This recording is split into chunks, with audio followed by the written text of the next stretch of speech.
चलिए तो आप सभी का स्वागत है ट्रिक्स बाय सरोज सर में। आज हम लोग साइंस का कुछ महत्वपूर्ण प्रश्न करने जा रहे हैं जो आने वाले हर एग्जाम के लिए रामबाण साबित होगा।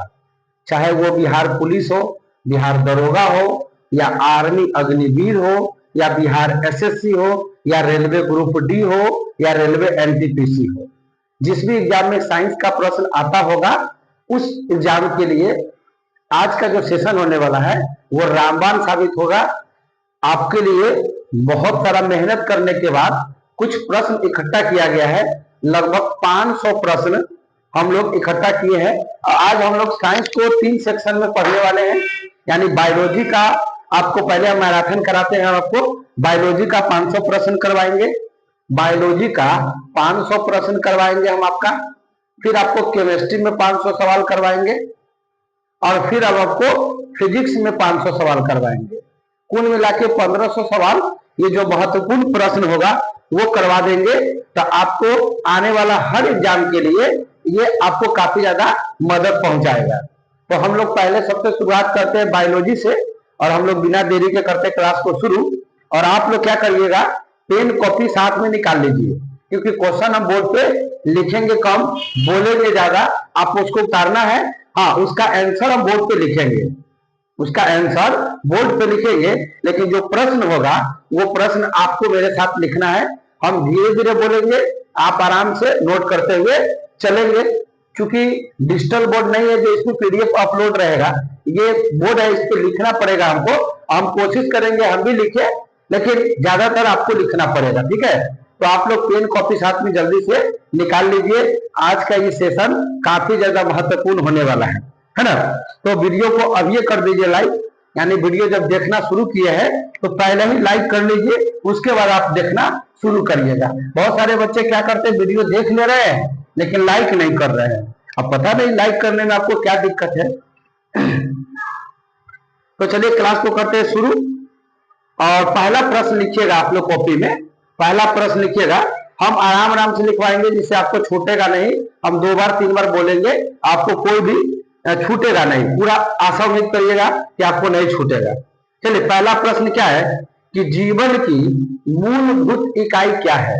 क्या है? जीवन की मूलभूत इकाई क्या है। लिखिए, फटाक से लिखिए आप, जीवन की मूलभूत इकाई क्या है। देखिए, जो आपको आएगा वो भी नोट कीजिएगा और जो नहीं आएगा वो भी नोट कीजिएगा, ठीक है। तो लिखिए फटाफट, जीवन की मूलभूत इकाई क्या है। तो जीवन की मूलभूत इकाई क्या है? तो जीवन की मूलभूत इकाई कोशिका है। जीवन की मूलभूत इकाई क्या है? तो वो है कोशिका। और कोशिका को इंग्लिश में क्या बोलते हैं? सेल बोलते हैं। तो आप लिख लिए होंगे कि जीवन की मूलभूत इकाई क्या है, तो कोशिका है। और कोशिका के अध्ययन को क्या कहते हैं? लिख लीजिएगा, कोशिका के अध्ययन को क्या कहते हैं? तो इसे बोलते हैं साइटोलॉजी। क्या बोलते हैं? साइटोलॉजी बोलते हैं। नोट कर लीजिए तो कि कोशिका के अध्ययन को साइटोलॉजी कहते हैं। नोट कर लीजिए कि जीवन की मूलभूत इकाई क्या है, तो कोशिका है, और इसके अध्ययन को साइटोलॉजी कहते हैं। क्या कहते हैं? साइटोलॉजी कहते हैं। और कोशिका में 80% जल होता है। तो ये भी एक प्रश्न लिख लीजिएगा कि कोशिका में जल कितना होता है। तो कोशिका में जो जल होगा वो 80% होगा। कितना होगा? 80% होगा। तो कोशिका में जल कितना? 80% हो जाएगा। चलिए, तो दूसरा प्रश्न आप लोग लिखेंगे कि कोशिका के आत्मघाती बैग किसे कहते हैं। कोशिका के आत्मघाती बैग, क्या बोले हैं? कोशिका के आत्मघाती बैग, क्या बोल रहे हैं हम? आत्मघाती बैग कहिए या आत्मघाती थैली कहिएगा। कभी कभी बैग लिखता है या कभी कभी थैली लिखेगा। तो कोशिका के आत्मघाती थैली क्या होता है? कोशिका के आत्मघाती बैग किसे कहते हैं? कोशिका के आत्मघाती थैली किसे कहते हैं? तो इसका आंसर होगा लाइसोसोम। क्या हो जाएगा? लाइसोसोम हो जाएगा। तो नोट कर लीजिए तो कि कोशिका के आत्मघाती की थैली किसे कहते हैं? कोशिका के आत्मघाती बैग किसे कहते हैं? तो उसे बोलते हैं लाइसोसोम को बोलते हैं। किसको बोलते हैं? लाइसोसोम को बोलते हैं। तो इधर में आप उतार लिए होंगे, तो हम इसको मिटा रहे हैं। ठीक है, आप उधर उतार लीजिए। कोशिका के आत्मघाती बैग किसे कहते हैं? तो वो कहते हैं लाइसोसोम को कहते हैं। चलिए अगला प्रश्न है कि कोशिका का पावर हाउस किसे कहते हैं? कोशिका का पावर प्लांट किसे कहते हैं? कोशिका का पावर प्लांट कहो या पावर हाउस कहो, एक के बात होता है। तो कभी कभी पावर प्लांट पूछेगा, कभी कभी हाउस बोलेगा। तो कोशिका के पावर प्लांट यानी कोशिका के पावर हाउस किसे कहते हैं? तो वो कहते हैं माइटोकॉन्ड्रिया को। माइटोकॉन्ड्रिया को कहते हैं। किसको कहते हैं? माइटोकॉन्ड्रिया को कहते हैं। तो नोट कर लीजिए तो कोशिका के आत्मघाती कोशिका का पावर प्लांट यानी कोशिका का पावर हाउस किसे कहते हैं? तो माइटोकॉन्ड्रिया को कहते हैं। किसको कहते हैं? माइटोकॉन्ड्रिया को कहते हैं, कोशिका का पावर प्लांट। नोट कर लिए होंगे। चलिए अगला प्रश्न लिखेंगे, कोशिका का शक्ति का स्रोत क्या है? कोशिका का शक्ति का स्रोत क्या है? क्या बोला है? कोशिका का शक्ति का स्रोत। इसका स्रोत, शक्ति का स्रोत क्या है? तो वो भी है माइटोकॉन्ड्रिया। क्या है? कोशिका का शक्ति का स्रोत क्या है? मतलब कोशिका को एनर्जी मिलता है तो सोर्स क्या है? तो उनको माइटोकॉन्ड्रिया से उनको एनर्जी मिलता है, शक्ति मिलता है, पावर मिलता है। तो कोशिका का शक्ति का स्रोत किसे कहेंगे? तो माइटोकॉन्ड्रिया को कहेंगे। कोशिका का शक्ति का स्रोत किसे कहेंगे? माइटोकॉन्ड्रिया को कहेंगे। चलिए अगला प्रश्न है कि आरबीसी में माइटोकॉन्ड्रिया नहीं होता है। तो प्रश्न पूछेगा कि आरबीसी में क्या नहीं होता है? तो आरबीसी में माइटोकॉन्ड्रिया नहीं होता है। कोशिका में क्या नहीं होता है? तो ये कोशिका में आपको आरबीसी में क्या नहीं होगा? तो वो नहीं होगा, आपका माइटोकॉन्ड्रिया नहीं होगा। माइटोकॉन्ड्रिया नहीं होगा। आपको कोशिका के जो आरबीसी होता है, ये जो कोशिका का आरबीसी होता है, आरबीसी किसे कहते हैं? रेड ब्लड सेल को कहते हैं। रेड ब्लड सेल को कहते हैं। इसे बोलते हैं लाल, ऐसे बोलते हैं रक्त, ऐसे बोलते हैं कोशिका। तो लाल रक्त कोशिका में माइटोकॉन्ड्रिया नहीं होता है। क्या होता है? माइटोकॉन्ड्रिया नहीं होता है। तो नोट कर लीजिए। और आरबीसी का जीवन काल 120 दिन होता है। कितना होता है? 120 दिन। तो नोट कर लीजिएगा, रेड ब्लड सेल का जीवन काल कितना? तो 120 दिन होता है।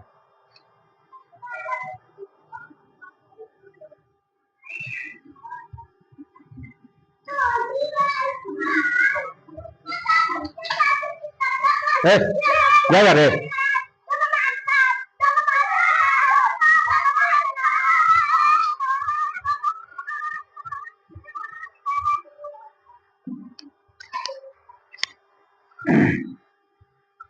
तो कोशिका में आरबीसी में क्या नहीं होगा?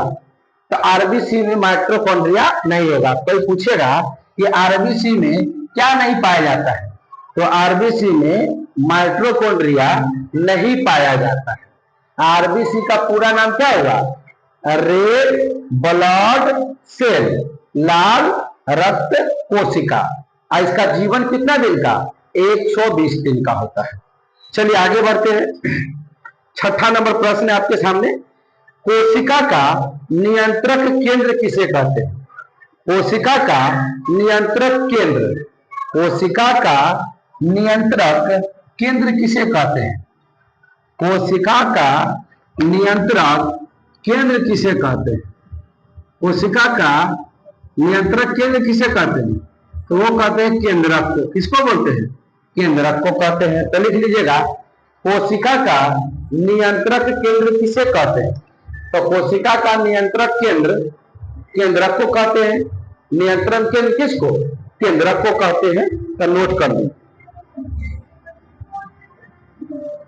चलिए अगला प्रश्न है, कोशिका का सूक्ष्मतम इकाई क्या है? मतलब सबसे छोटा इकाई क्या है? कोशिका का सूक्ष्मतम इकाई क्या बोला है? कोशिका का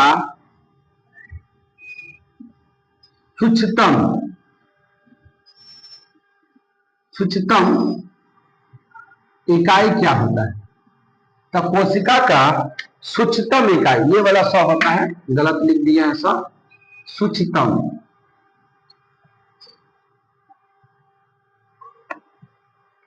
कोशिका का सूक्ष्मतम होता है, नहीं, सूक्ष्मतम इकाई क्या होता है? तो कोशिका का सूक्ष्मतम इकाई माइकोप्लाज्मा को कहते हैं। किसको कहते हैं?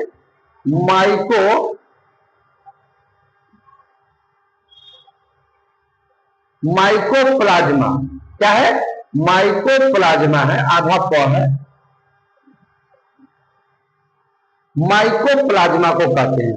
तो कोशिका का सूक्ष्मतम इकाई किसे कहते हैं? माइकोप्लाज्मा को कहते हैं। तो नोट कर लीजिएगा, कोशिका का सूक्ष्मतम इकाई किसे कहते हैं?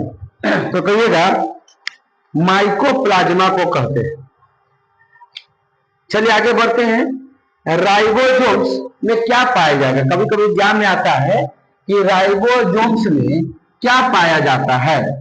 राइबोसोम्स क्या बोलता है? राइबोसोम्स। तो राइबोसोम्स में क्या पाया जाएगा?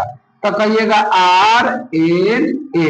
RNA पाया जाता है, RNA, राइबो न्यूक्लिक एसिड होता है। लिख लीजिएगा इसका फुल फॉर्म। इसका होता है राइबो, एन का मतलब होता है न्यूक्लिक, ए मतलब होता है एसिड। हिंदी में लिख सकते हैं राइबो न्यूक्लिक अम्ल। तो लिख लीजिएगा राइबो न्यूक्लिक अम्ल, राइबो न्यूक्लिक एसिड। राइबोसोम्स में क्या पाया जाता है? तो राइबोसोम्स में RNA पाया जाता है, RNA। चलिए आगे बढ़ जाते हैं। आनुवांशिक यूनिट यानी जीन किसका बना होता है? तो गुणसूत्र का। किसका? गुणसूत्र का। ये जो आनुवांशिक यूनिट होता है, क्या बोले हैं? आनुवांशिक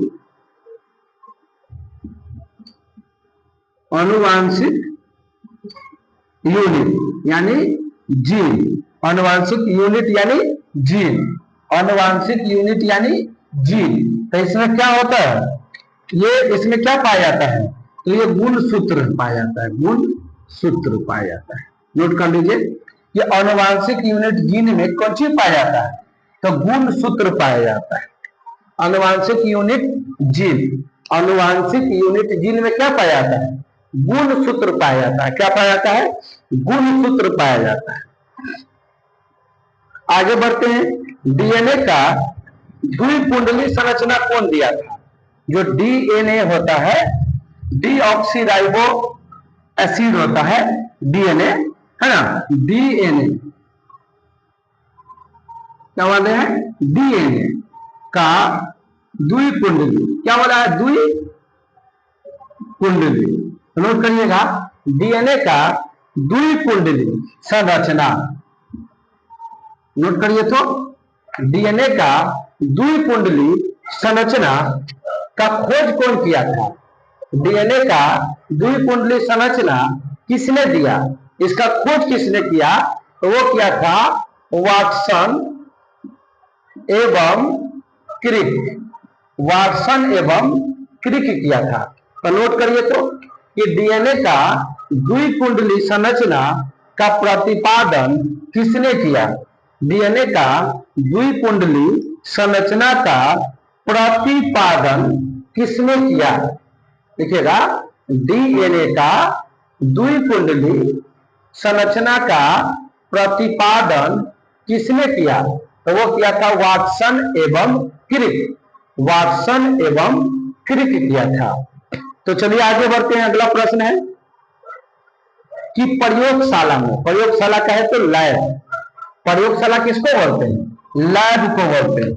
तो प्रयोगशाला में देखिएगा, प्रयोगशाला में सर्वप्रथम, प्रयोगशाला में सर्वप्रथम डीएनए का संश्लेषण किसने किया था? परीक्षा में पूछेगा कि प्रयोगशाला में सर्वप्रथम डीएनए का संश्लेषण किसने किया? प्रयोगशाला में सर्वप्रथम डीएनए का संश्लेषण किसने किया था? तो वो किया था हरगोविंद खुराना। हरगोविंद खुराना, नोट करिएगा, हरगोविंद खुराना, हरगोविंद खुराना किए थे। प्रयोगशाला में डीएनए का सर्वप्रथम संश्लेषण किसने किया था? तो वो किए थे हरगोविंद खुराना साहब किए थे। चलिए आगे बढ़ते हैं। विषाणु में क्या पाया जाएगा? विषाणु में, विषाणु का है तो वायरस, विषाणु में क्या पाया जाएगा? विषाणु, विषाणु का है तो वायरस। तो विषाणु में कौन सी पाया जाएगा? तो या तो आरएनए, या तो आरएनए, या तो डीएनए, माने दोनों में से कोई एक पाया जाएगा, दोनों नहीं पाया जाएगा। या तो आरएनए पाया जाएगा या फिर डीएनए पाया जाएगा। विषाणु, विषाणु का मतलब वायरस। अब विषाणु की खोज किसने किया था? कभी आएगा एग्जाम में कि विषाणु का खोज किसने किया था? तो कहिएगा इवानोव्स्की। इवानोव्स्की, नोट कर लीजिएगा, इवानोव्स्की, इवानोव्स्की। तब विषाणु की खोज कौन किया था? इवानोव्स्की, इवानोव्स्की किया था। अब प्रयोगशाला में सर्वप्रथम डीएनए का संश्लेषण कौन किया था? तो वो किए थे हरगोविंद खुराना साहब किए थे। चलिए आगे बढ़ते हैं अगला प्रश्न में। जंतुओं में फुट एंड माउथ रोग किसके कारण होता है? बात सही है कि जीवाणु है, इसमें जंतु जो भी होते हैं, जीव जंतु है ना, उसके मुख में एक बीमारी हो जाता है, माउथ में, माउथ मतलब मुंह। तो लिखिएगा जो भी जंतु होता है, तो जंतुओं में फुट एवं, फुट एंड लिखो, एंड यानी फुट एंड, एंड का मतलब और, फुट, फुट और माउथ रोग। कौन रोग है? माउथ, माउथ मतलब मुंह, माउथ रोग। इंग्लिश में लिख दिया है जंतुओं में फुट एंड माउथ रोग किसके कारण होगा? तो वो होगा विषाणु के कारण। अब विषाणु का है तो वायरस। नोट कर लीजिए तो कि जंतु में फुट एंड माउथ रोग किसके कारण? तो विषाणु के कारण। नोट कर लीजिए, जंतुओं में फुट एंड माउथ रोग किसके कारण होगा? तो विषाणु के कारण होगा। जंतुओं में फुट एंड माउथ रोग किसके कारण होगा? तो विषाणु के कारण होगा। इसको नोट कर लीजिए। कहिएगा अगला प्रश्न है, अगला प्रश्न बोलेगा कि इबोला क्या है? एग्जाम में आएगा कि इबोला क्या है। तो इबोला क्या है? तो कहिएगा इबोला एक विषाणु है। इबोला क्या है? एक विषाणु है, यानी वायरस है। इबोला क्या है? तो इबोला एक विषाणु है। एग्जाम में बहुत बार आ चुका है कि इबोला क्या है? तो इबोला विषाणु है। चलिए आगे बढ़ते हैं। दूध को दही जमाने वाला जीवाणु का नाम बताइए। दूध को दही जमाने वाला जीवाणु का नाम, दूध को दही जमाने वाला जीवाणु का नाम बताइए। और उसका आंसर हो जाएगा लैक्टोबैसिलस। लैक्टोबैसिलस लैक्टोबैसिलस, नोट कर लीजिए लैक्टोबैसिलस। तो दूध को दही जमाने वाला जीवाणु का नाम लैक्टोबैसिलस, लेकिन दूध को दही जमाने की जो विधि होती है, दूध को दही जमाने की विधि, दूध को दही जमाने की विधि जो होता है वो किण्वन विधि। कौन विधि? किण्वन विधि। तो नोट करिए, तो किण्वन विधि होता है। तो दूध को दही जमाने वाला जो विधि होगा वो किण्वन विधि होगा। कौन विधि? किण्वन विधि होगा। और आप बताइए कि दूध का उजला रंग किसके कारण होता है? दूध का उजला रंग किसके कारण? तो कहिएगा केसीन के कारण। किसके कारण? केसीन एक प्रोटीन है, उसी के कारण। फिर कहेगा दूध का पीला रंग किसके कारण?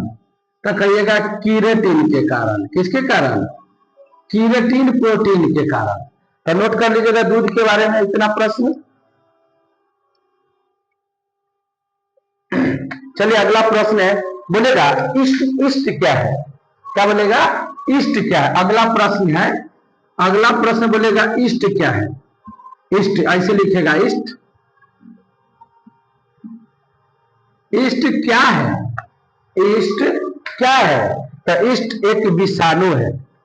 इष्ट क्या है? सॉरी, इष्ट एक कवक है। इष्ट क्या है? कवक है। नोट कर लीजिए, इष्ट क्या है? तो कवक है। इबोला क्या है? तो विषाणु है।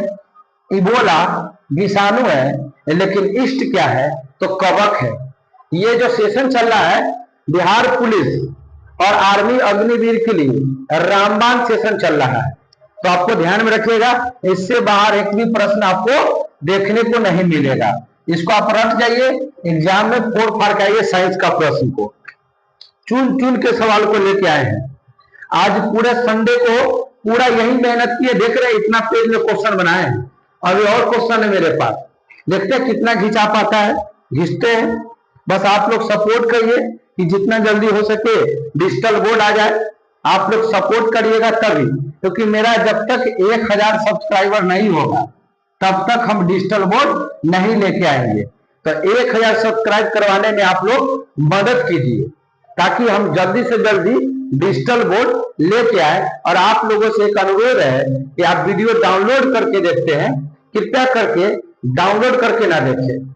अगर आपको सर को थोड़ा भी इज्जत है, अगर आप चाहते हैं सर को सपोर्ट करें, अब चाहते हैं कि सर थोड़ा आगे बढ़े हमारी वजह से, जब सर आपके लिए इतना मेहनत कर रहे हैं, अगर आप भी चाहते हैं कि हमारे सर भी आगे बढ़े, तो प्लीज आपसे हम्बल रिक्वेस्ट है कि आप वीडियो को डाउनलोड करके ना देखें, क्योंकि वो मुझे वाचिंग नहीं मिलता है, और वाचिंग हमें चाहिए तभी मेरा चैनल मोनेटाइज हो पाएगा।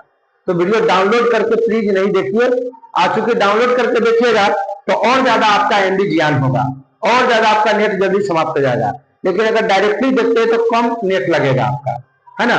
तो ये चीज है, अगर आप चाहते हैं, आपके लिए मेहनत किया जा रहा है दिन रात, तो आपका भी दायित्व बनता है एक विद्यार्थी होने के नाते कि आप हमें सपोर्ट करें। जब आप सपोर्ट करेंगे तो ये दिल से दुआ होगा आपको, और फिर आपको सफलता हाथ जरूर लगेगा। क्योंकि हम लोग दिल से दुआ दे देंगे तो फिर आपको सफलता जरूर लगेगा। क्योंकि केवल पढ़ने से नौकरी नहीं लगता है, पढ़ाई के साथ साथ सब लोगों का आशीर्वाद का भी आवश्यकता पड़ता है।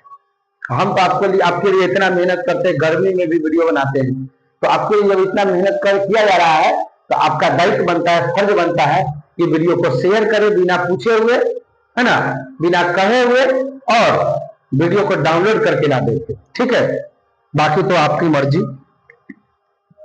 देखिएगा आगे, पेनिसिलिन का आविष्कार कौन किया था? पेनिसिलिन का आविष्कार,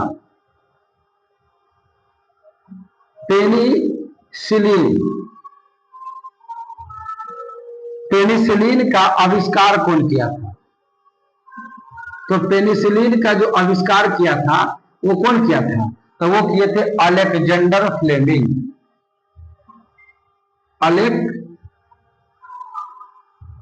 अलेक्जेंडर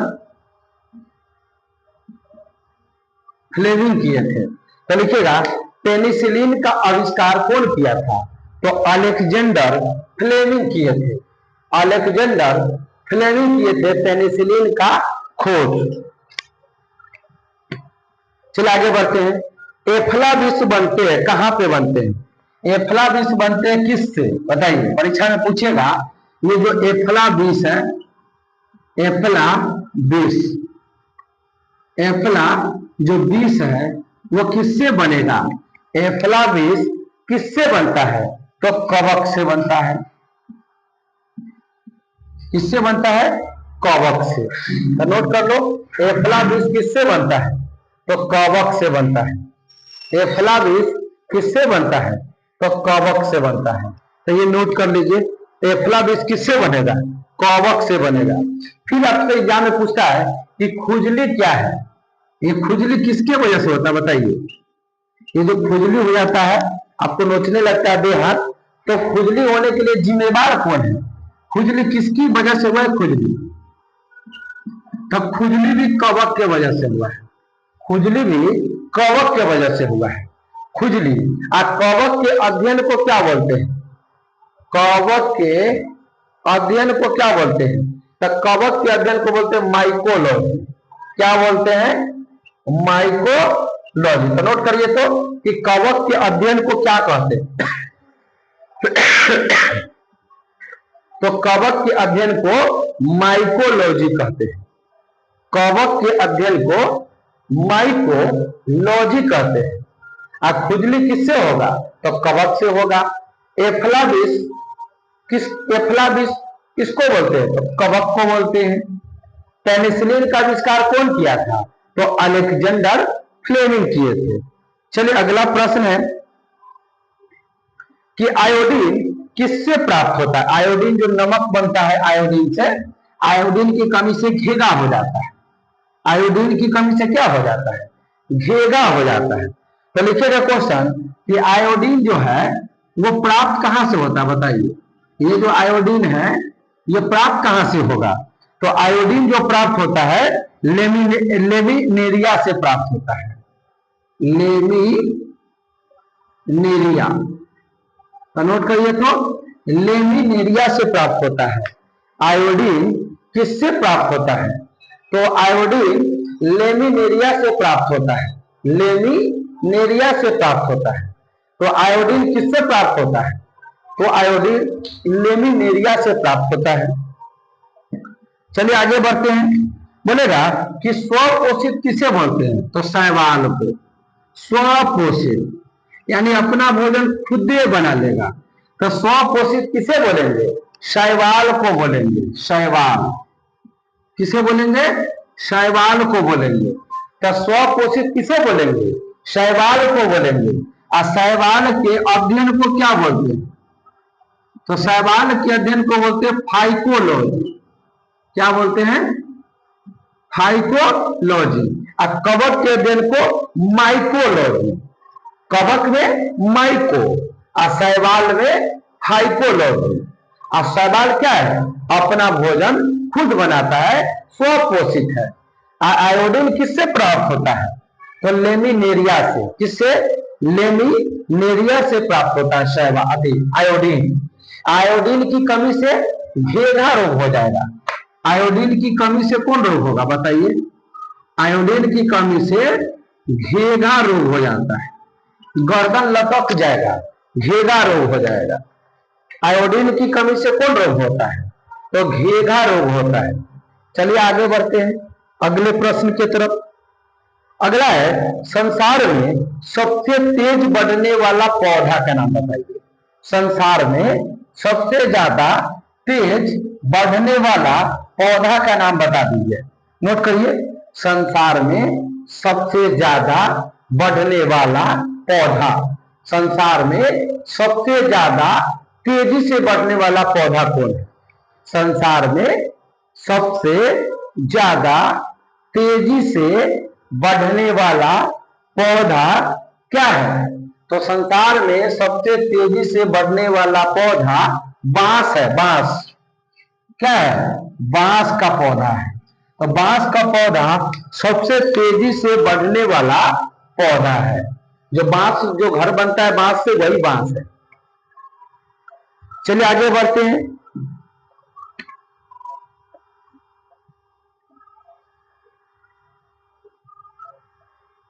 लिखिएगा किस फसल में, मतलब किस चीज की फसल में, लिखिएगा नोट करिएगा, किस चीज की फसल में, नोट कीजिए, किस चीज की फसल में, किस चीज की फसल में एजोला एवं एजोला एजोला एवं एनाबीना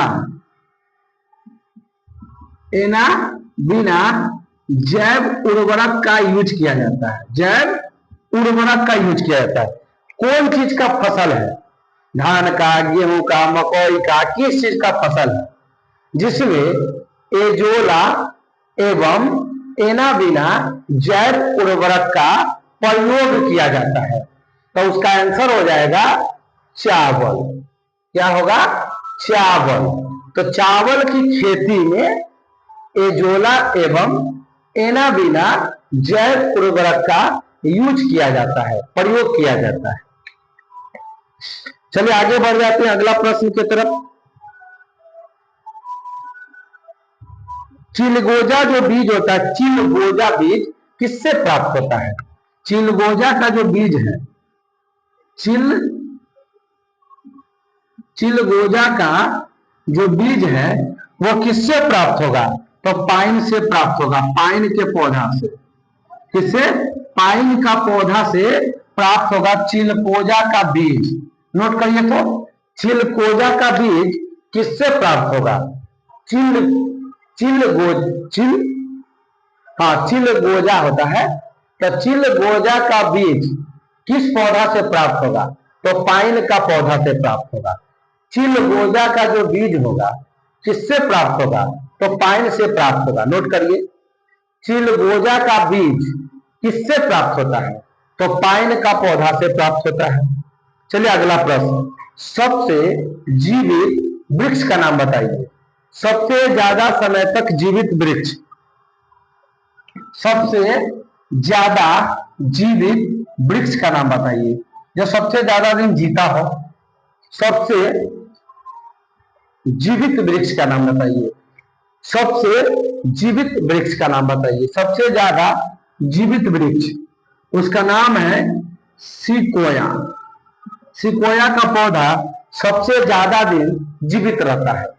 तो सिकोया का जो पौधा है वो सबसे ज्यादा दिन जीवित रहता है। आगे बढ़ते हैं।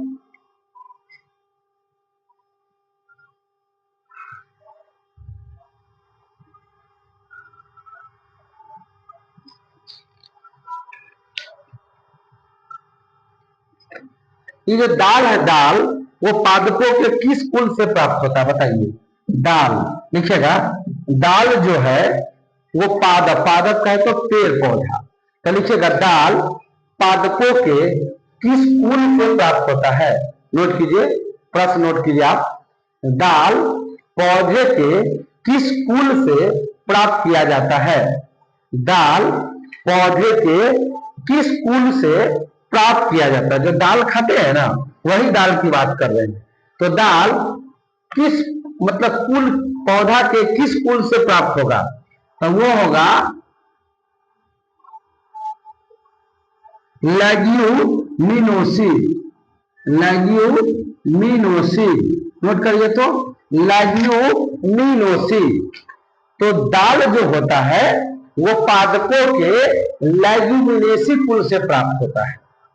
पादपों के लेग्यूमिनोसी, लेग्यूमिनोसी पौधा से प्राप्त होता है। चलिए आगे बढ़ते हैं अगला प्रश्न। आलू का वैज्ञानिक नाम क्या है? नोट कीजिए, आलू का वैज्ञानिक नाम क्या है? आलू का वैज्ञानिक नाम क्या है? आलू का वैज्ञानिक नाम क्या है? तो आलू का वैज्ञानिक नाम सोलेनम, सोलेनम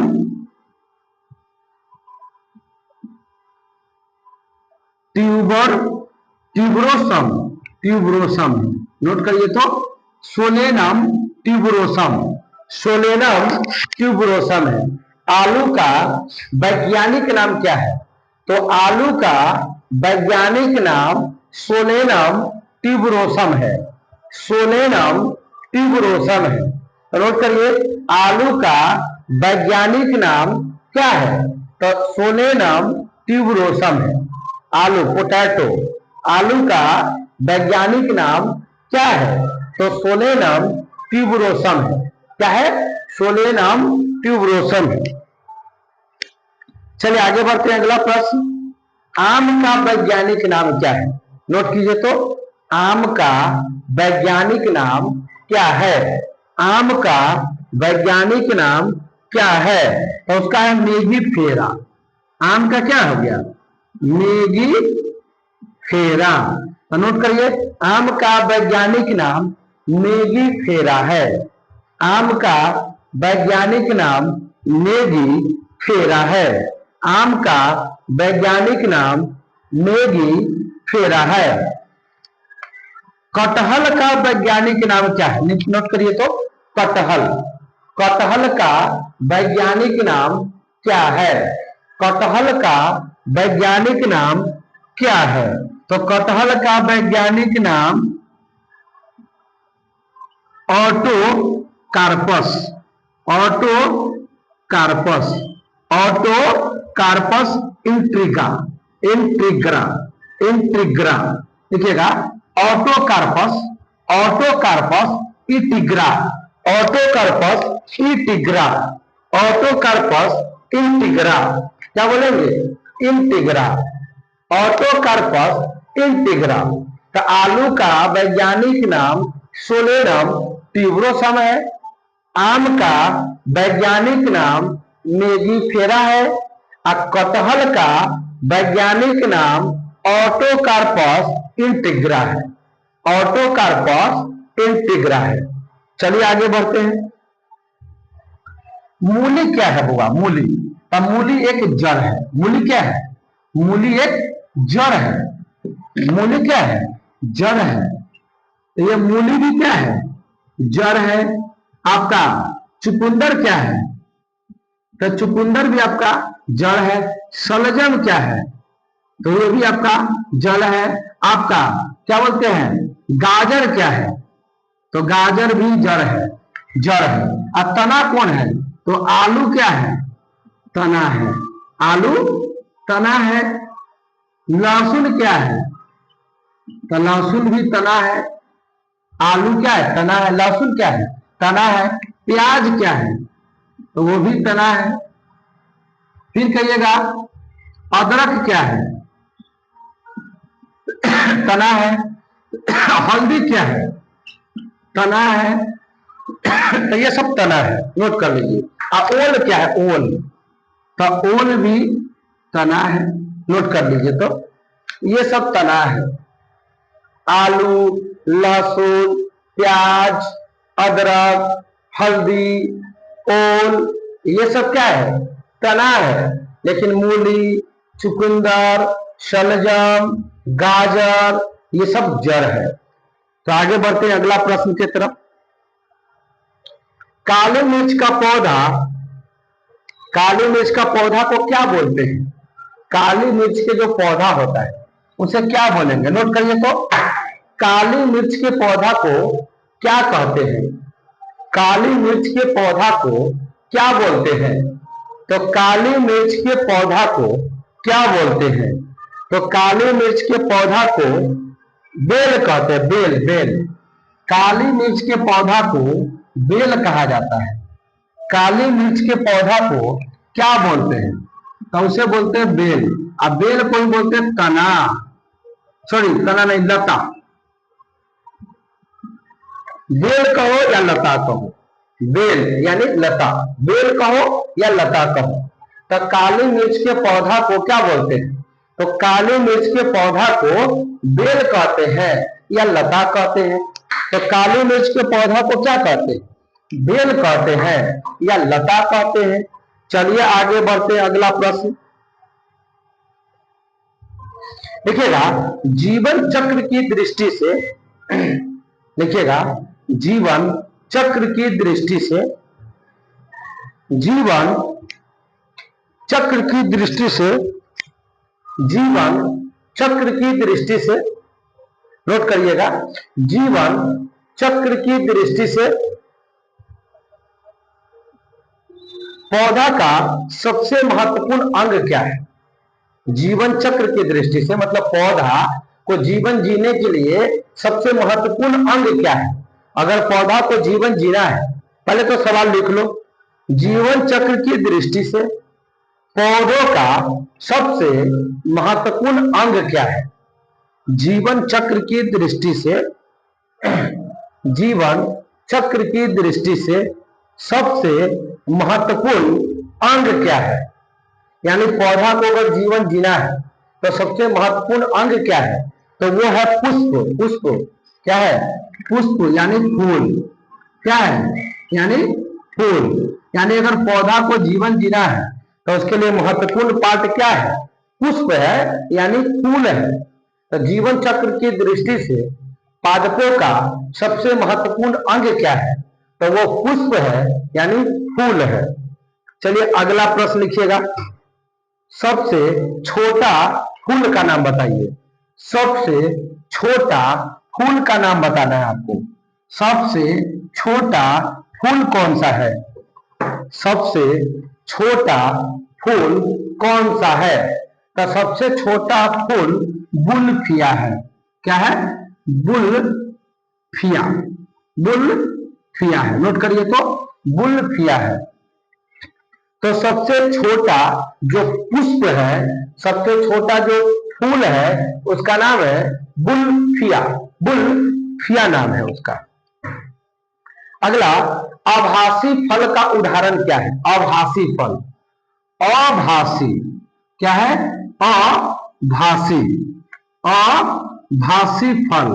आभासी फल का मतलब होता है फॉल्स फ्रूट। फॉल्स मतलब असत्य फल।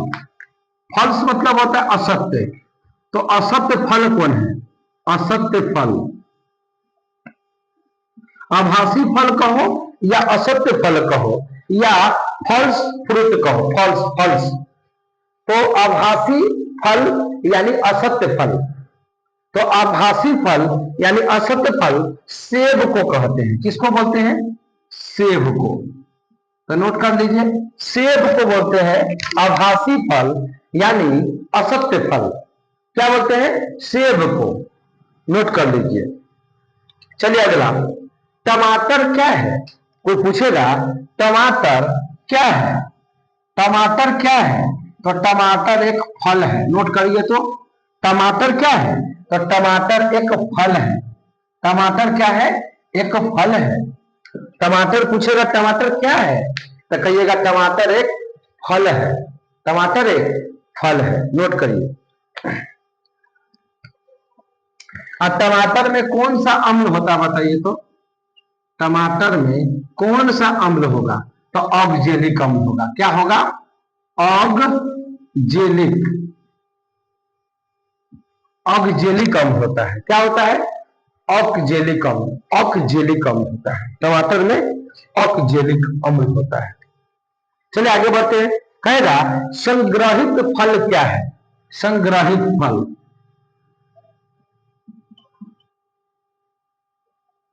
संग्रहित फल किसे बोलते हैं? सहतूत को। किसको बोलते हैं? सहतूत को।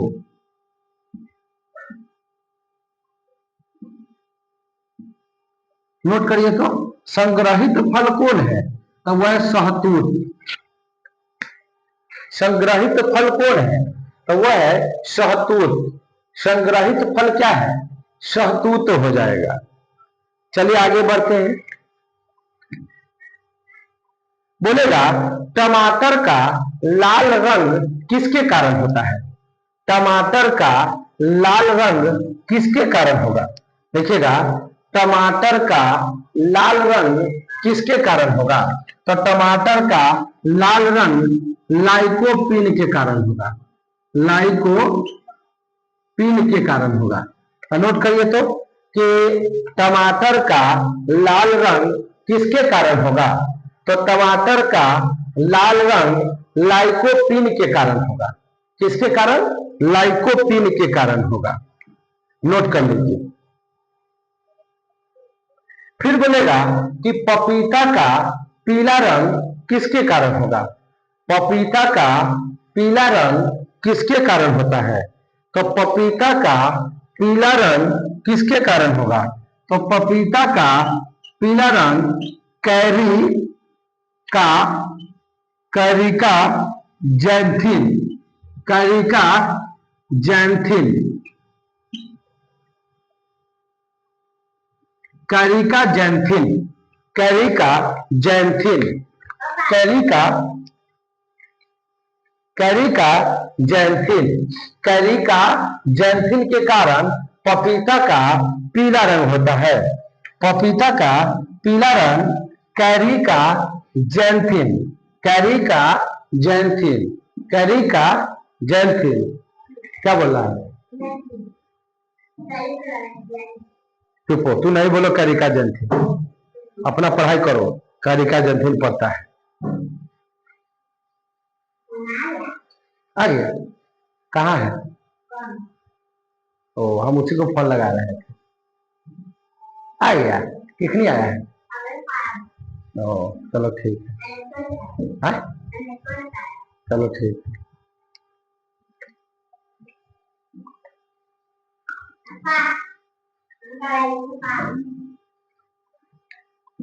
तुम लगा के पी लेता है, जाओ गिलास ले, ऐसे लाओ, हम ढाल देंगे। नहीं नहीं, खत्म, खराब कर देगा। अभी हम यहाँ से कहाँ से लाएंगे पानी? गिलास लेके आओ, आ करो।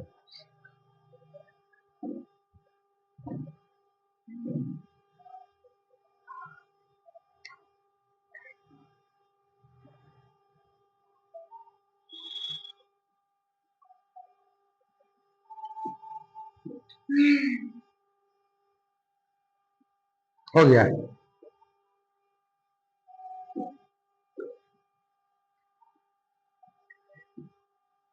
अरे हो गया, कितना पी रहा है? चलो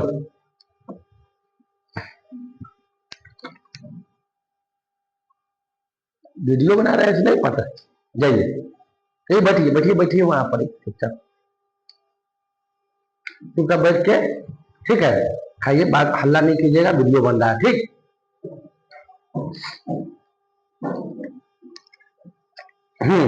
तो आपका हो गया होगा पपीता का पीला रंग कैरिका जैंथिन, ये जैंथिन था है, कैरिका जैंथिन। चलिए आगे बढ़ते हैं। हफीम पौधा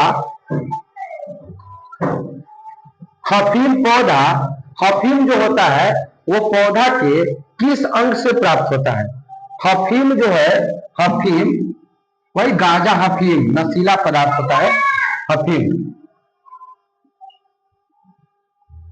ये जो हफीम है, हफीम पौधा के किस अंग से प्राप्त होता है? हफीम तो वो अधपके फल से प्राप्त होता है। अधपका, अधपका मतलब हुआ कि पूरा पका हुआ नहीं है, तो अधपका फल से प्राप्त होता है क्या चीज? हफीम। तो हफीम जो है ये होता है, हफीम गांजा, हफीम चरस, ये सब क्या है? नशीला पदार्थ है ना? तो हफीम पौधा के किस पार्ट से प्राप्त होता है? तो वो प्राप्त होता है, हफीम जो मिलता है ना हम लोगों को, वो अधपका फल से प्राप्त होता है। अधपका फल से प्राप्त होता है क्या चीज? हफीम। तो हफीम कैसे प्राप्त होता है? तो अधपका फल से प्राप्त होता है। अधपका फल से प्राप्त होता है। चलिए आगे बढ़ते हैं। अगला प्रश्न लिखिएगा, किस पेड़ की छाल मसाले के रूप में यूज किया जाता है? किस पेड़ की छाल को मसाला के रूप में यूज करते हैं? नोट करिए तो, किस किस पेड़ के छाल को मसाला के रूप में प्रयोग करते हैं? किस पेड़ के छाल को मसाला के रूप में यूज करते हैं? तो वो है किस, दालचीनी। क्या होगा? दालचीनी। लिखिएगा, दालचीनी। किसी भी पौधा के छाल को, पौधा के छाल को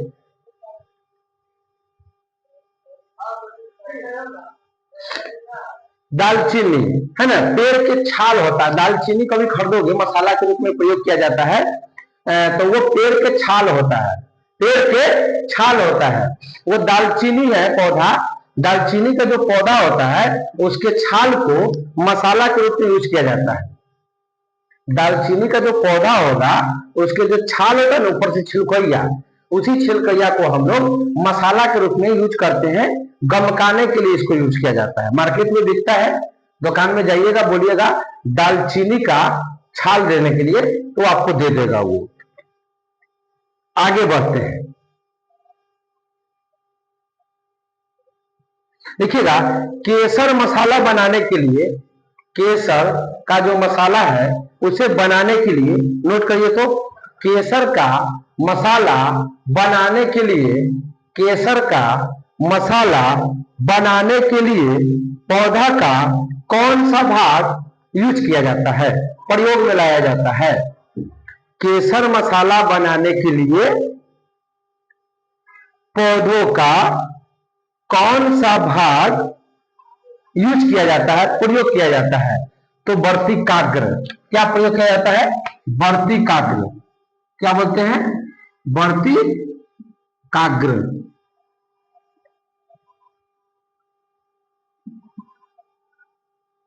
वर्तिकाग्र, तो नोट कर लीजिए इसको, वर्तिकाग्र को प्रयोग करते हैं, वर्तिकाग्र को प्रयोग करते हैं। आगे लौंग प्राप्त होता है। लौंग किससे प्राप्त होगा? लौंग तो फूल की कली से।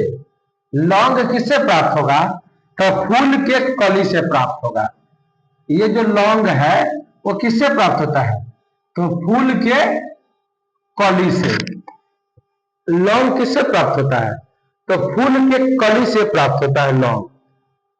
आगे बढ़ते हैं, क्रिकेट के बल्ला बनाने के लिए कौन सा लकड़ी का यूज करते हैं? लिखिएगा, क्रिकेट का जो बल्ला बनता है, क्रिकेट खेलने के लिए, क्रिकेट खेलने के लिए जो बल्ला बनता है वो कौन से लकड़ी का बनता है? क्रिकेट का जो बल्ला होता है,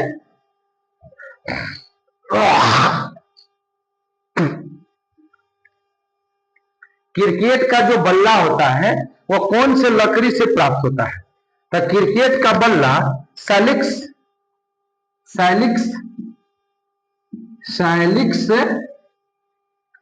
परप्यूरिया, परप्यूरिया, तो नोट करिए तो सैलिक्स परप्यूरिया, सैलिक्स परप्यूरिया, आधा प है ये, आधा प यू है, तो सैलिक्स परप्यूरिया, सैलिक्स परप्यूरिया पौधा से, सैलिक्स परप्यूरिया लकड़ी से बैट बनता है। बैट, क्रिकेट खेलने वाला जो बैट होता है, बल्ला होता है, वह सैलिक्स परप्यूरिया, परप्यूरिया, परप्यूरिया लकड़ी से बनता है।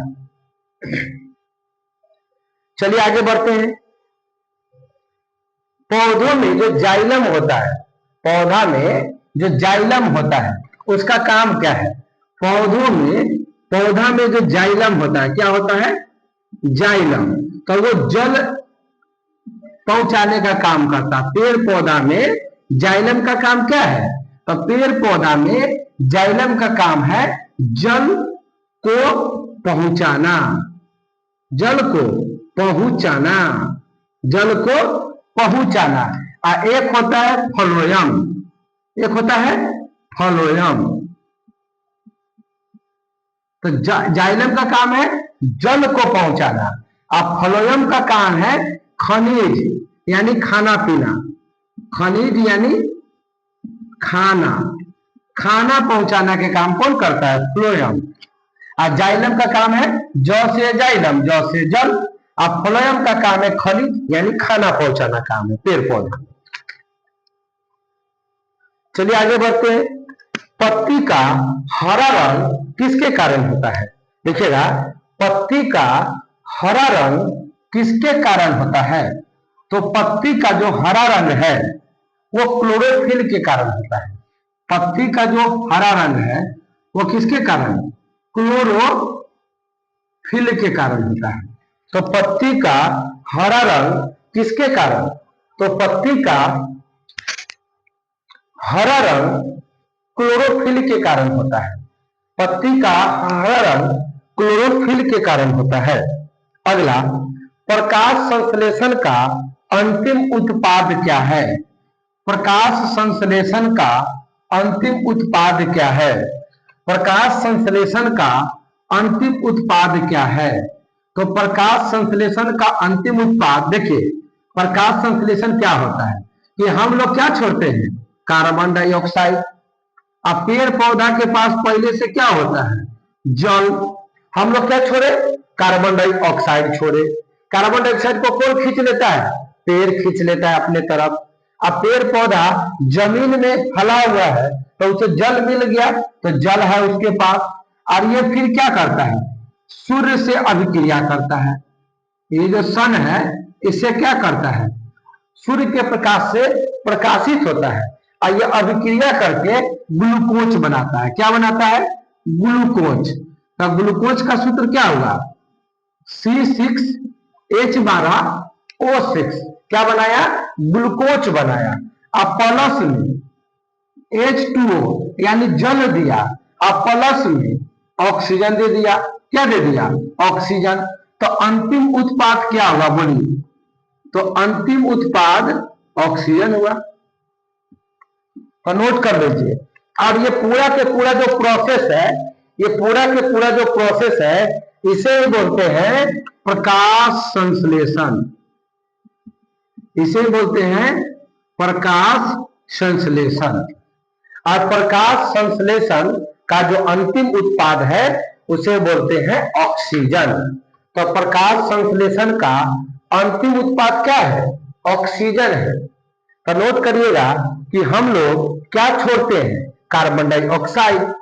पेड़ पौधा खींच लेता है और पेड़ पौधा जमीन में हला हुआ है तो उसको जल मिल गया और सूर्य के प्रकाश से प्रकाशित हुआ और वो ग्लूकोज बनाया और प्लस में जल बनाया और आगे ऑक्सीजन फेंक दिया। फिर ऑक्सीजन हम लोग ले लिए, फिर कार्बन डाइऑक्साइड छोड़ दिए और ये प्रोसेस चलते रहता है। लेकिन कोई पूछेगा ये जो प्रकाश संश्लेषण है वो दिन में होता है कि रात में? ये जो प्रकाश संश्लेषण है वो दिन में होगा कि रात में होगा? तो आप कहिएगा दिन में होगा। किसमें होगा? दिन में होगा, रात में नहीं होगा। रात में ये वाला प्रोसेस नहीं होता है। क्यों? क्योंकि सूर्य का प्रकाश रात में कहां से मिलेगा बताइए? सूर्य का प्रकाश संश्लेषण करने के लिए सूर्य का प्रकाश जरूरी है और दिने में मिलता है सूर्य का प्रकाश। रात में सूर्य का प्रकाश कहां से मिलेगा? तो कहां से प्रकाशित हो पाएगा? चलिए आगे बढ़ते हैं। और ये जो प्रकाश संश्लेषण है, ये जो प्रकाश संश्लेषण है वो प्रकाश ऊर्जा को किस ऊर्जा में बदलता है? ये जो प्रकाश संश्लेषण है ये प्रकाश ऊर्जा को, नोट करिएगा, प्रकाश ऊर्जा को रासायनिक ऊर्जा में परिवर्तन करता है।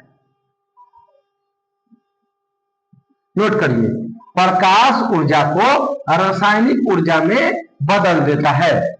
तो ये जो प्रकाश संश्लेषण है ये प्रकाश ऊर्जा को रासायनिक ऊर्जा में बदलने का काम करता है। चलिए आगे बढ़ते हैं, इतना आप नोट कर लीजिए।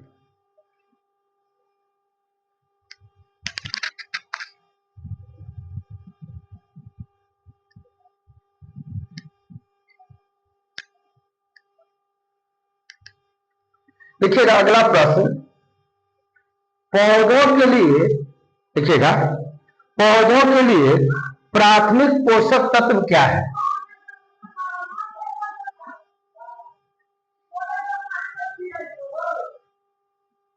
देखिएगा पौधों के लिए प्राथमिक पोषक तत्व क्या है? पौधों के लिए प्राथमिक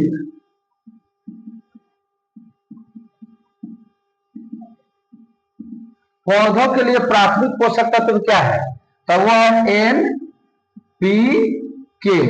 NPK, N का मतलब होता है नाइट्रोजन। क्या होता है? नाइट्रोजन। P का मतलब होता है फास्फोरस और K का मतलब होता है पोटेशियम। क्या होता है? पोटेशियम। तो नोट कर लीजिए, पौधों के लिए प्राथमिक पोषक तत्व क्या है?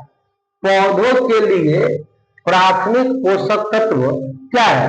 यानी पौधा के लिए जो जरूरी चीज है कम से कम वो है नाइट्रोजन, फास्फोरस। यानी पौधा को विकास कराने के लिए, पौधा को आगे बढ़ने के लिए उसे 3 तत्व की आवश्यकता पड़ती है, नाइट्रोजन, फास्फोरस, पोटेशियम।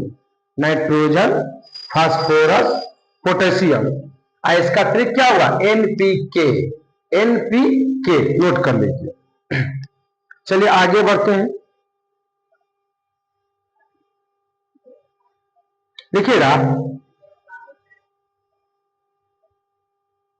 देखिएगा पौधा नाइट्रोजन किस रूप में प्राप्त करते हैं? पौधा नाइट्रोजन किस रूप में प्राप्त करते हैं? नोट करिए, पौधा किस रूप में नाइट्रोजन प्राप्त करता है? पौधा किस रूप में नाइट्रोजन प्राप्त करता है? तो ये जो पौधा है वह किस रूप में नाइट्रोजन प्राप्त करता है? पौधा किस रूप में नाइट्रोजन प्राप्त करता है? तो वो हो जाएगा नाइट्रेट के रूप में। किसके रूप में? नाइट्रेट के रूप में।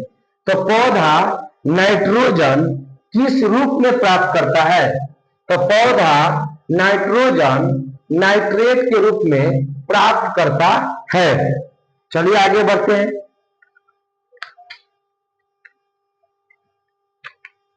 अगला प्रश्न है, किसानों द्वारा खरपतवार को नष्ट करने के लिए किसका प्रयोग करता है? बताइए। किसान जो भाई हैं, जो खेती करते हैं, किसानों द्वारा खरपतवार, जो खेत में जो खरपतवार होता है, जंगल झाड़ जो होता है, तो उसको नष्ट करने के लिए किसका प्रयोग करते हैं? नोट करिएगा। किसानों द्वारा खरपतवार को नष्ट करने के लिए किसका प्रयोग करते हैं? तो वो करते हैं 2,4-D। ये क्या है? खरपतवार नाशी है। खरपतवार नाशी है, खरपतवार को नाश कर देता है। 2,4-D नोट करिए। किसानों के द्वारा खरपतवार को नष्ट करने के लिए किसका प्रयोग करते हैं?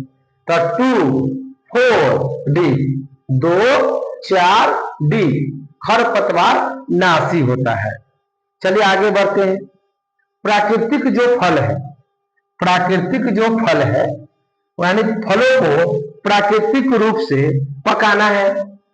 फल को कार्बाइड में नहीं पकाना है, नेचुरल तरीके से पकाना है, नेचुरल प्राकृतिक तरीके से पकाना है। तो एथिलीन का प्रयोग करते हैं। लिखिएगा, फलों को प्राकृतिक रूप से पकाने के लिए, फलों को प्राकृतिक रूप से पकाने के लिए, फलों को प्राकृतिक रूप से पकाने के लिए एथिलीन का प्रयोग करते हैं। फलों को प्राकृतिक रूप से पकाने के लिए किसका प्रयोग करते हैं? तो एथिलीन का प्रयोग करते हैं। तो लिखिएगा, फलों को प्राकृतिक रूप से पकाने के लिए एथिलीन का प्रयोग करते हैं। चलिए आगे बढ़ते हैं। अगला प्रश्न, करनाल बंट एक बीमारी है। करनाल, अगला प्रश्न है, करनाल बंट बीमारी है। किसकी बीमारी है भाई? बताओ। करनाल बंट क्या है? करनाल बंट। तो करनाल जो बंट है वो गेहूं का बीमारी है। किसका बीमारी है? गेहूं में बीमारी होता है करनाल बंट। करनाल जो बंट बीमारी है वो किसमें होगा? तो गेहूं में होगा। नोट कर लीजिए, करनाल जो बंट है वो किसमें होगा? गेहूं में बीमारी हो जाता है। करनाल बंट किसमें होगा? गेहूं में होगा। और खैरा रोग किसमें होगा? खैरा रोग किसमें होगा? तो वो होगा धान में। खैरा रोग किसमें? धान में होता है। खैरा रोग किसमें होगा? तो खैरा रोग धान में होगा। और किसकी कमी से होता है? तो जिंक की कमी से होता है। धान में खैरा रोग किसकी कमी से? तो जिंक, Zn, जिंक को बोलते हैं Zn, तो जिंक की कमी से होता है। जिंक, जिंक को बोलते हैं जस्ता, जिंक को बोलते हैं जस्ता बोलते हैं। तो खैरा रोग धान में होगा, किसकी कमी से होगा? तो जिंक की कमी से होगा, जस्ता की कमी से होगा। आगे बढ़ते हैं। इकोलॉजी शब्द किसने दिया? इकोलॉजी शब्द किसने दिया? इकोलॉजी शब्द किसने दिया?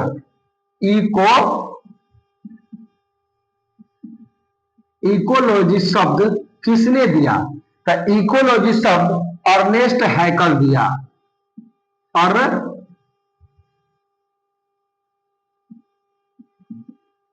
अर्नेस्ट हैकल।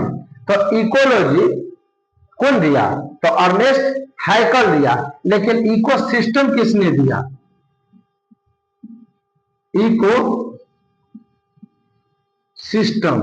इकोसिस्टम कौन दिया? एजी ट्रांसलेट, एजी ट्रांसलेट, नोट कर लीजिए। तो इकोलॉजी कौन दिया? अर्नेस्ट हैकल। लेकिन इकोसिस्टम कौन दिया? तो एजी ट्रांसलेट, दिया। लेकिन इकोलॉजी कौन दिया? तो अर्नेस्ट हैकल दिया। चलिए आगे बढ़ते हैं।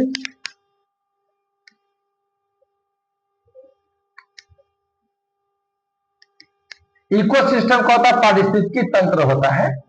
इकोसिस्टम को हिंदी में बोलते हैं पारिस्थितिकी तंत्र। पारिस्थितिकी तंत्र जो हमारे आसपास में जितनी भी चीजें हैं वो सब पारिस्थितिकी तंत्र है, सब वातावरण है, पर्यावरण है। अगला सवाल है कि फ्लोरा और फार्ना का अर्थ क्या होता है? फ्लोरा क्या है? फ्लोरा,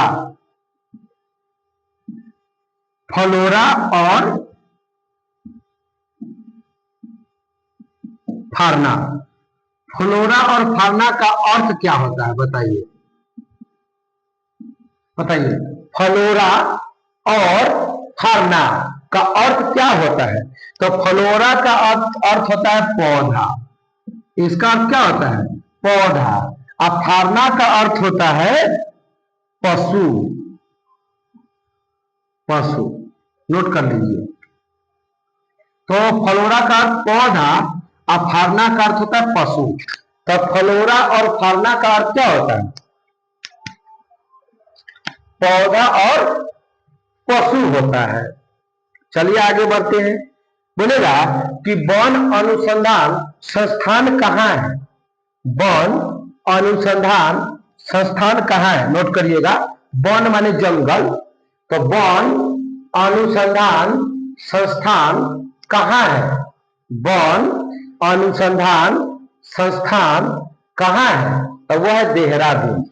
वन अनुसंधान संस्थान कहाँ है? तो देहरादून है। तो वन अनुसंधान संस्थान कहाँ है? तो वो देहरादून में है। अब वही ना वन रिपोर्ट जारी करता है हर 2 साल पर, वन रिपोर्ट। तो वन अनुसंधान संस्थान कहाँ है? देहरादून में है। कितने साल पर वन रिपोर्ट जारी होता है? 2 साल पे जारी होता है। आगे बढ़ते हैं। ओजोन परत के क्षरण का कारण क्या है? नोट करिएगा। ओजोन परत के क्षरण के कारण कौन सा रोग हो जाएगा? ओजोन परत के क्षय के कारण, ओजोन परत के क्षय के कारण, ओजोन परत के क्षय के कारण कौन सी बीमारी हो जाएगा? लिखिएगा। ओजोन परत के क्षय के कारण कौन सी बीमारी होगा? तो वो होगा त्वचा कैंसर। क्या हो जाएगा? त्वचा कैंसर, त्वचा कैंसर, स्किन वाला कैंसर हो जाएगा, त्वचा कैंसर हो जाएगा, त्वचा कैंसर हो जाएगा। चलिए आगे बढ़ते हैं। अगला प्रश्न, कैडमियम प्रदूषण किससे संबंधित है? कैडमियम, क्या बोला है? कैडमियम बोला है। कैडमियम जो प्रदूषण है वो किससे संबंधित है? तो वह इटाई रोग, इटाई रोग से है। तो लिखिएगा कैडमियम प्रदूषण किससे संबंधित है? तो कैडमियम प्रदूषण इटाई रोग से संबंधित है। कैडमियम प्रदूषण से कौन बीमारी हो जाएगा? तो इटाई रोग हो जाएगा। कैडमियम के प्रदूषण से कौन सी बीमारी होगा? तो इटाई रोग हो जाएगा। चलिए आगे बढ़ते हैं। अमीबा किस प्रजाति के अंतर्गत आता है? लिखिएगा अमीबा किस प्रजाति के अंतर्गत आता है? अमीबा किस प्रजाति के अंतर्गत आता है? अमीबा किस प्रजाति के अंतर्गत आता है? तो अमीबा प्रोटोजोआ प्रजाति के अंतर्गत आता है। प्रोटोजोआ क्या है? प्रोटोजोआ, नोट कर लीजिए, प्रोटोजोआ, प्रोटोजोआ नोट कर लीजिए। तो अमीबा किस प्रजाति के अंतर्गत आएगा? तो अमीबा प्रोटोजोआ प्रजाति के अंतर्गत आएगा। और अमीबा किस प्रजाति के अंतर्गत आएगा? तो प्रोटोजोआ प्रजाति के अंतर्गत आएगा। चलिए अगला प्रश्न, किसकी पोषण विधि होलोफाइटिक है? किसकी पोषण विधि होलोफाइटिक है? होलोफाइटिक है। किसकी पोषण विधि होलोफाइटिक है? तो वो है युगलीना, नोट कर लीजिए। किस पौधा होलोफाइटिक है? तो वह युगलीना। किसकी पोषण विधि होलोफाइटिक है? किसकी पोषण विधि होलोफाइटिक है? तो वो है युगलीना। आगे, किस जीव में रक्त नहीं होगा लेकिन सांस लेता है? नोट करिएगा, कौन सा जीव है जिसमें रक्त नहीं होगा लेकिन सांस लेता है? नोट करिए, कौन सा जीव है जिसमें रक्त नहीं होगा, ब्लड नहीं होगा लेकिन सांस लेगा? देखिएगा, कौन सा जीव है जिसमें रक्त नहीं होता है लेकिन सांस लेता है? वो हो जाएगा हाइड्रा,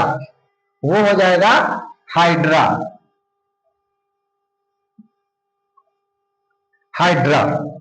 देखिएगा, कौन सा जीव है जिसमें रक्त नहीं होगा लेकिन सांस लेगा? वो कौन सा पौधा है, सॉरी कौन सा जीव है? तो हाइड्रा। क्या है? हाइड्रा होता है, जिसमें रक्त तो नहीं होगा लेकिन सांस लेगा।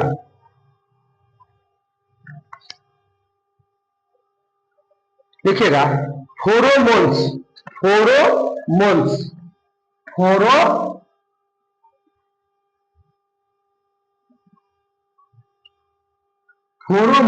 सामान्यतः, देखिएगा, फोरोमोन्स सामान्यतः उत्पन्न किया जाता है। फोरोमोन्स सामान्यतः उत्पन्न किया जाता है। किसके द्वारा उत्पन्न किया जाएगा? फोरोमोन्स सामान्यतः किसके द्वारा उत्पन्न किया जाएगा? तो वो कीटों के द्वारा। किसके द्वारा? कीटों के द्वारा उत्पन्न किया जाएगा, कीट। तो लिखिएगा, फोरोमोन किसके द्वारा उत्पन्न किया जाएगा? तो कीटों के द्वारा उत्पन्न किया जाएगा। फोरोमोन किसके द्वारा उत्पन्न किया जाएगा? तो कीटों के द्वारा उत्पन्न किया जाएगा। चलिए अगला प्रश्न है, ये जो मकरा होता है, मकरा वो किस प्रजाति में आएगा? मकरा, ये जो मकरा है ये कौन से प्रजाति में आएगा? तो ये आएगा ऑर्थोपोडा। किसमें? ऑर्थोपोडा, ऑर्थोपोडा में आएगा, ऑर्थोपोडा में आएगा। नोट कर लीजिए, ऑर्थोपोडा में आएगा। कौन? मकड़ी। केवल मकड़ी ही नहीं, मक्खी भी उसी में आएगा। केवल मक्खी ही नहीं, मच्छर भी उसी में आएगा। केवल मच्छर ही नहीं, तितली भी इसी में आएगा। केवल तितली ही नहीं, मधुमक्खी भी इसी में आएगा। मधुमक्खी, मधुमक्खी नहीं, चींटी भी इसी में आएगा। तो नोट करिए, मकड़ा कहे, मक्खी कहे, मच्छर कहे, तितली कहे, मधुमक्खी कहे, चींटी कहे, सारा के सारा ऑर्थोपोडा में आएगा। और ये इस दुनिया में सबसे बड़ा संघ ऑर्थोपोडा का है। देखिएगा, सबसे बड़ा जो संघ है वो ऑर्थोपोडा का ही है।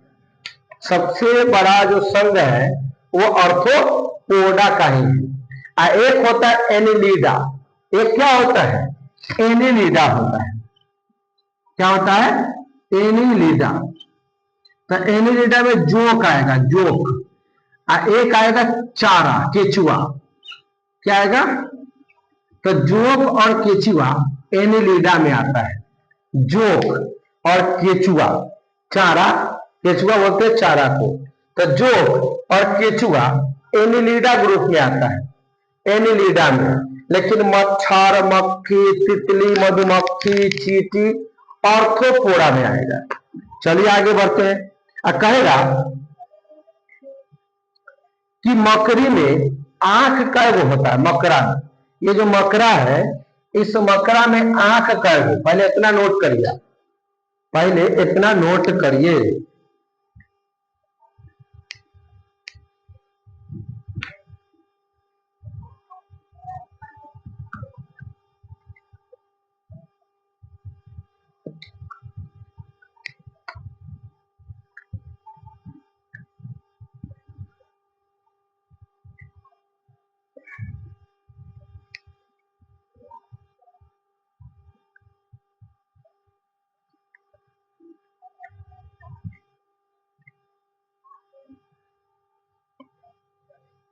ये जो मकड़ा है, इसमें आंख कैगो होता है? तो 8 गो। ये जो मकड़ा है, इसमें आंख कैगो होता है? आंख। तो 4 जोड़ी कहो, 4 जोड़ी। मकड़ा में कैगो आंख होता है? 4 जोड़ी। मकड़ा में कैगो आंख? तो 4 जोड़ी आंख होता है। कैगो आंख होता है? 4 जोड़ी आंख होता है मकड़ी में। आगे लिखिएगा कि केकड़ा, केकड़ा किस प्रजाति में आएगा? तो केकड़ा भी ऑर्थोपोडा में आएगा। गलती से नहीं लिखे, लिख लीजिएगा उसी में। केकड़ा भी कथी में आएगा? ऑर्थोपोडा में आएगा। केकड़ा किस में आएगा? ऑर्थोपोडा में केकड़ा भी आएगा। केकड़ा किस में? केकड़ा समझते ना, कोकड़ा, वही है।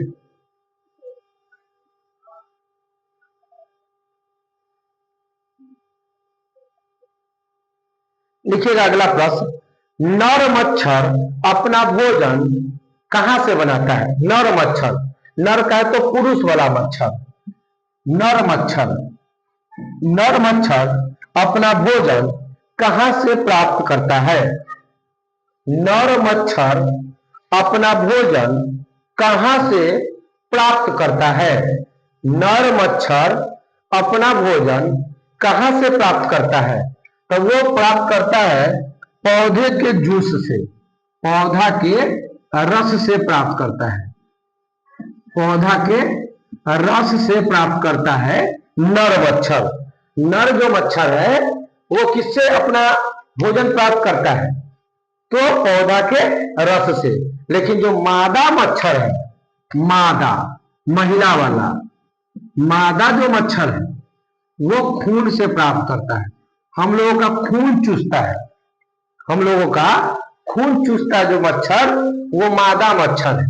लेकिन जो नर मच्छर है वो पौधा के रस चूसता है। नोट कर लीजिए, आगे सैग्यूबोरस होते हैं। सैग्यूबोरस किसे बोलते हैं जानते हैं आप? सैग्यूबोरस किसे बोला जाता है? सैग्यूबोरस किसे बोला जाता है आपको मालूम है? ये जो सैग्यूबोरस है, सैग्यूबोरस, ये जो सैग्यूबोरस है उसे मच्छर को कहते हैं। सैग्यूबोरस किसे कहते हैं? मच्छर को। सैग्यूबोरस किसे कहा जाता है? तो सैग्यूबोरस मच्छर को बोला जाता है। नोट कर लीजिए, सैग्यूबोरस किसे बोलते हैं? तो मच्छर को बोलते हैं सैग्यूबोरस। सैग्यूबोरस किसे बोलते हैं?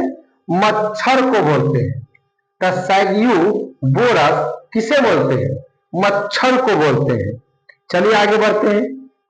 अगला प्रश्न है कि ऑक्टोपस का खून का रंग कैसा होता है? ऑक्टोपस,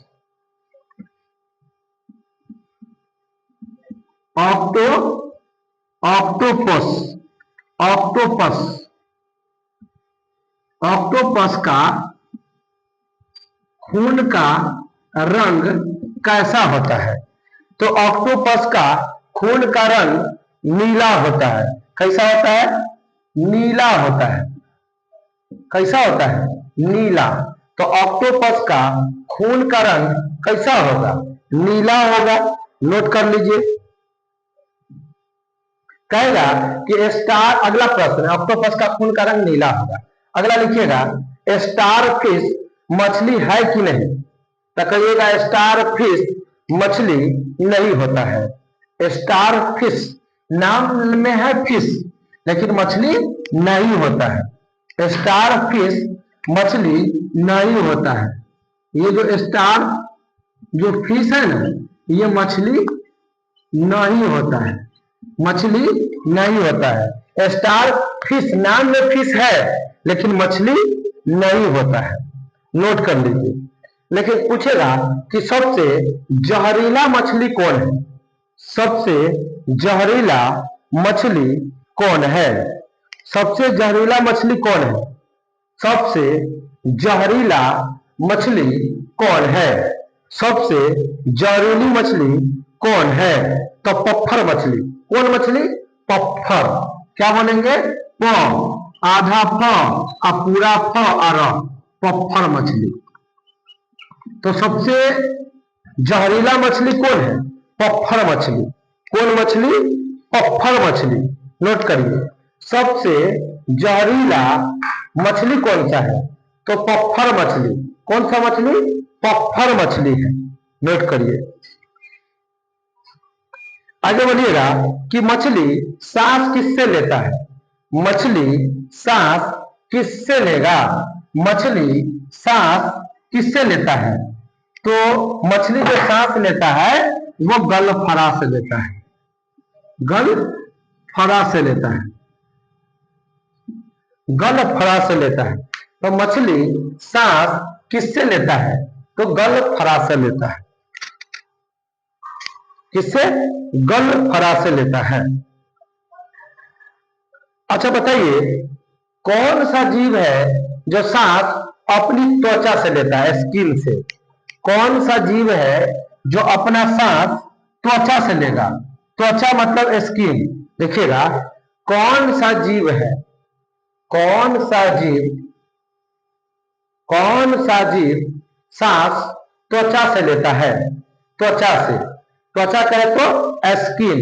त्वचा से सांस कौन लेगा? त्वचा से सांस लेता है मेढक। कौन लेता है? मेढक। तो मेढक त्वचा से सांस लेता है। किससे? त्वचा से सांस लेता है। चलिए आगे बढ़ते हैं। कोई बोलेगा गिरगिट रंग बदलता है। गिरगिट रंग बदलता है किसके कारण? गिरगिट रंग बदलता है किसके कारण? गिरगिट जो रंग बदलता है किसके कारण? तो वो था बर्नी लवक। नोट कर लीजिए, बर्नी लवक के कारण गिरगिट अपना रंग बदलता है। किसके कारण? बर्नी लवक के कारण गिरगिट अपना रंग बदलता है। किसके कारण? तो बर्नी लवक के कारण। नेक्स्ट अगला क्वेश्चन है कि एलपीडी नाजा, एलपीडी नाजा, नोट करिएगा, एलपीडी नाजा, एलपीडी नाजा। तो एलपीडी नाजा किसका वैज्ञानिक नाम है? नोट करिए, एलपीडी नाजा किसका वैज्ञानिक नाम है? एलपीडी नाजा किसका वैज्ञानिक नाम है? नोट करो, एलपीडी नाजा किसका वैज्ञानिक नाम है? तो वह कोबरा जो सांप होता है ना, उसका, कोबरा, कोबरा जो सांप होता है उसका है एलपीडी नाजा, एलपीडी नाजा। चलिए अगला प्रश्न, एकमात्र सांप बताइए जो अपना घोंसला बनाता हो। एकमात्र सांप का नाम बताओ जो घोंसला बनाता हो, बिल में नहीं रहता है, घोंसला बना के रहता है। जैसे चिड़िया वगैरह अपना घोंसला बना के रहता है पेड़ पौधा पे, उसी प्रकार एक सांप का नाम बताओ जो घोंसला बना के रखता है। तो वही एक कोबरा। कौन है? कोबरा सांप। कोबरा सांप अपनी घोंसला बनाकर रहता है। क्या बनाकर? घोंसला बनाकर रहता है, एकमात्र सांप है। तो रहने देते हैं इतना ही पर, क्योंकि आपको पढ़ना भी है, याद भी करना है, तो इतना याद कर लीजिएगा। हम लोग इसके आगे कल वीडियो बना देंगे, ठीक है? तो जब तक के लिए धन्यवाद। शुक्रवार को इसी साइंस का हम टेस्ट लेने वाले हैं। शुक्रवार को साइंस का टेस्ट लेने वाले हैं। टेस्ट में कुछ कम कर देंगे, एक आध टॉपिक उधर से, और साइंस को इंक्लूड कर लिया जाएगा। ये जो साइंस टॉपिक है इसको इंक्लूड कर लेंगे, ठीक है? तो आप इसको अच्छे से पढ़ के आइएगा, साइंस वाले टॉपिक को इंक्लूड कर लेंगे। तो चलिए मिलते हैं कल नेक्स्ट वीडियो के साथ। जब तक के लिए धन्यवाद।